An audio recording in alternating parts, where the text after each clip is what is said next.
Hello दोस्तों, मैं विजय भारद्वाज आप सभी लोगों का हमारे यूट्यूब चैनल में बहुत बहुत स्वागत है। आज हम लोग देखने वाले हैं राष्ट्रपति की एक शक्ति जिसको कहा जाता है राष्ट्रपति का वीटो पावर। वीटो शब्द लैटिन भाषा का शब्द है जिसका अर्थ होता है रोकना। ठीक, वीटो जो शब्द है यह लैटिन भाषा का एक शब्द है और इसका अर्थ होता है रोकना। जैसे कि आपको पिछले वीडियोज में बताया गया है, अनुच्छेद 79 के अंतर्गत यह कहा गया है कि संघ के लिए एक संसद होगी जिसका निर्माण राष्ट्रपति, लोकसभा तथा राज्यसभा से होगा। इसका मतलब संसद के जो तीन अंग हैं, राष्ट्रपति है, लोकसभा, राज्यसभा है, इसमें लोकसभा और राज्यसभा विधायिका के अंतर्गत आती है। कहने का मतलब यह संघ के लिए क्या करती है, विधि निर्माण यानी कि कानून का निर्माण करती है। जबकि जो संसद का एक अन्य अंग राष्ट्रपति है या कार्यपालिका का प्रमुख होता है, तो जो राष्ट्रपति है वह विधि के निर्माण में तो भाग लेता नहीं है। विधियों का निर्माण यानी कानून का जो निर्माण है ये लोकसभा और राज्यसभा में होता है। परंतु जब लोकसभा और राज्यसभा में किसी विधि का या किसी कानून का निर्माण होता है, निर्माण होने के बाद वह राष्ट्रपति के सम्मुख प्रस्तुत किया जाता है, क्योंकि उस पर राष्ट्रपति के हस्ताक्षर या राष्ट्रपति का अनुमति होना अनिवार्य है, तभी वह नियम जनता के ऊपर लागू हो सकता। इसका मतलब यह हुआ, कोई भी विधि अधिनियम तभी बनता है जब लोकसभा और राज्यसभा पारित कर दे, उसके बाद राष्ट्रपति का हस्ताक्षर हो जाए, तभी कोई विधि क्या होता है, तो अधिनियम बनता है यानी कि एक्ट बनता है, और वह विधि तभी जनता के ऊपर लागू किया जाता है। लेकिन जब वह कानून बन के राष्ट्रपति के सम्मुख लोकसभा और राज्यसभा में पारित होकर पहुंचता है, राष्ट्रपति के सम्मुख है, तो राष्ट्रपति के पास उसके लिए तीन प्रकार के अधिकार दिए गए हैं। या तो उस विधेयक पर, विधेयक मतलब जो कानून बना हुआ है, या तो उस विधेयक पर राष्ट्रपति अपना स्वीकृति दे दे। स्वीकृति देने का मतलब यह है कि लोकसभा और राज्यसभा तो ऑलरेडी पारित किए ही हैं, राष्ट्रपति क्या कर दे, हस्ताक्षर कर दे। राष्ट्रपति के हस्ताक्षर के बाद वह तुरंत क्या होगा, तो अधिनियम बन जाएगा यानी जनता के ऊपर लागू हो सकता है। तो पहला अधिकार इसको क्या दिया है गया है, वह विधेयक पर अपनी स्वीकृति दे सकता है, इसका मतलब हस्ताक्षर कर दे। दूसरा जो अधिकार उसको दिया गया है वह विधेयक पर अपनी स्वीकृति को सुरक्षित कर ले। कहने का मतलब हस्ताक्षर ना करे, यह भी एक उसके पास अधिकार है कि वह विधि पहुंचेगा तो, लेकिन राष्ट्रपति उस पर हस्ताक्षर कर भी सकता है और नहीं भी कर सकता है। तो इसको कहा गया राष्ट्रपति अपनी स्वीकृति को सुरक्षित कर ले, मतलब हस्ताक्षर ना करे। या तीसरा जो अधिकार है वह विधेयक को पुनः संसद में पुनर्विचार के लिए लौटा सकता। पुनर्विचार के लिए लौटा सकता मतलब अगर राष्ट्रपति को लग रहा है कि वह जो विधेयक बन के आया हुआ है वह जनता के ऊपर लागू नहीं हो सकता है, या जनता के ऊपर लागू करने के बाद बुरा प्रभाव पड़ेगा, तो वह पुनः उस विधेयक को संसद में पुनर्विचार के लिए लौटा सकता है। लेकिन शर्त क्या है, वह जो विधेयक होगा वह धन विधेयक या संविधान संशोधन विधेयक ना हो। क्यों? क्योंकि धन विधेयक और संविधान संशोधन विधेयक को राष्ट्रपति को पारित करना ही होता है। अगर इनके सिवाय कोई भी विधेयक है तो राष्ट्रपति संसद में पुनर्विचार के लिए लौटा सकता। इसी के संबंध में राष्ट्रपति के पास तीन प्रकार के वीटो पावर दिए हैं, और वो वीटो पावर जो है, सबसे पहला है आत्यंतिक वीटो, दूसरा है निलंबनकारी वीटो, और तीसरा है जेबी वीटो या पॉकेट वीटो। तो इसके संबंध में राष्ट्रपति को तीन प्रकार की वीटो शक्तियां दी गई हैं।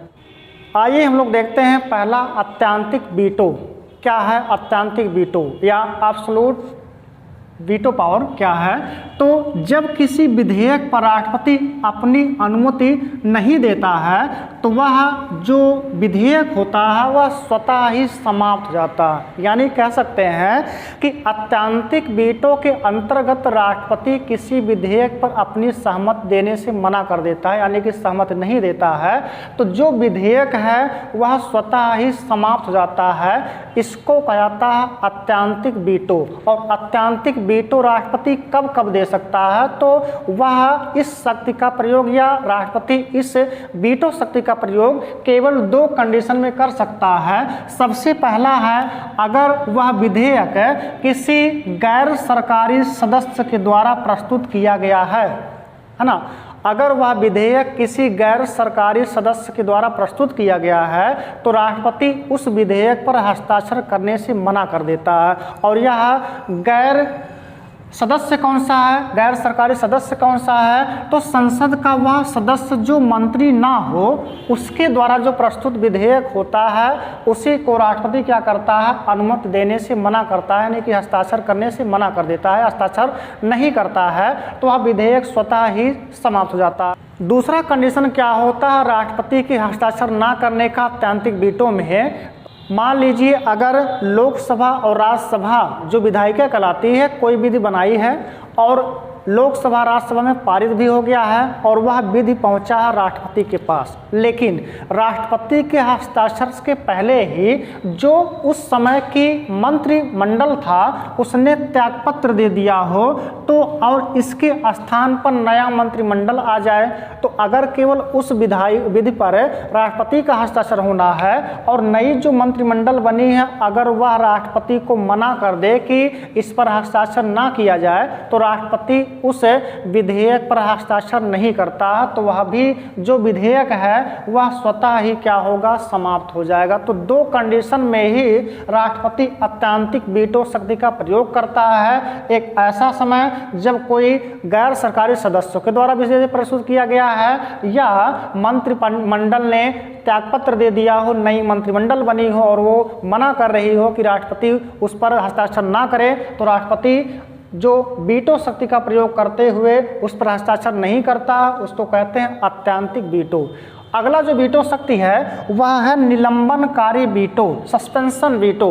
निलंबनकारी वीटो क्या होता है, तो इसमें राष्ट्रपति क्या करता है, जो विधायिका के द्वारा विधि बना के राष्ट्रपति के पास पहुंची है उसे राष्ट्रपति संसद में पुनर्विचार के लिए लौटा देती है या विधायिका के पास उस विधि पर विचार विमर्श करने के लिए वापस कर देती है। किस केस में वो नहीं वापस करेगा, तो अभी आपको पीछे बताया गया कि केवल और केवल धन विधेयक और संविधान संशोधन विधेयक को छोड़कर, इसका मतलब धन विधेयक और संविधान संशोधन विधेयक को राष्ट्रपति कभी भी पुनर्विचार के लिए लौटा नहीं सकता, उसको हस्ताक्षर करना ही पड़ेगा। और इससे इतर अन्य कोई भी अगर विधेयक हो तो राष्ट्रपति उस विधेयक को संसद में पुनर्विचार के लिए लौटा सकता। अच्छा, अगर राष्ट्रपति ने संसद में पुनर्विचार के लिए लौटाया है तो अगर विधायिका उसमें कोई संशोधन करके या बिना संशोधन के पुनः राष्ट्रपति के पास वह जो विधि है, जो विधेयक है उसे राष्ट्रपति के पास भेजता है तो राष्ट्रपति को वहां पर हस्ताक्षर करना अनिवार्य हो जाता, मतलब राष्ट्रपति को हस्ताक्षर करना ही पड़ता है। इसको कहा जाता है निलंबनकारी वीटो। अगला जो वीटो शक्ति है वह है जेबी वीटो, जिसको कहता है पॉकेट वीटो। ठीक, कोई भी जो विधेयक पहुंचता है राष्ट्रपति के पास तो उस पर कोई ये बाउंडेशन नहीं होता कि राष्ट्रपति उस पर कितने समय तक हस्ताक्षर करेगा। तो राष्ट्रपति क्या करता है, जो जेबी वीटो होता है इसके तहत राष्ट्रपति विधेयक पर ना तो अपनी स्वीकृति देता है, यानी कि ना तो अपनी सहमति देता है और ना ही उस पर अस्वीकृति देता है और ना ही उसको संसद में पुनर्विचार के लिए लौटाता है, वह उसे अपने पास सुरक्षित रख लेता है। और जब राष्ट्रपति ना तो स्वीकृति देगा, ना ही उसको लौटाएगा और ना ही उस पर असहमति देगा तो वह जो विधेयक है स्वतः ही समाप्त हो जाता है। उसको कहते हैं जेबी वीटो, मतलब तीनों शक्ति में से किसी का प्रयोग नहीं करता, ना तो सहमति ही देगा, ना तो असहमति देगा, ना ही वह संसद में पुनर्विचार के लिए लौटाता है। तो इसको कहते हैं जेबी वीटो। और जेबी वीटो शक्ति का प्रयोग सबसे पहले राष्ट्रपति ज्ञानी जैल सिंह ने किया था 1986 ईस्वी में भारतीय डाक संशोधन विधेयक के संबंध में। दोस्तों, अगर आपको वीडियो पसंद आता हो वीडियो को लाइक कीजिए, शेयर कीजिए और चैनल को सब्सक्राइब करना ना भूलिए।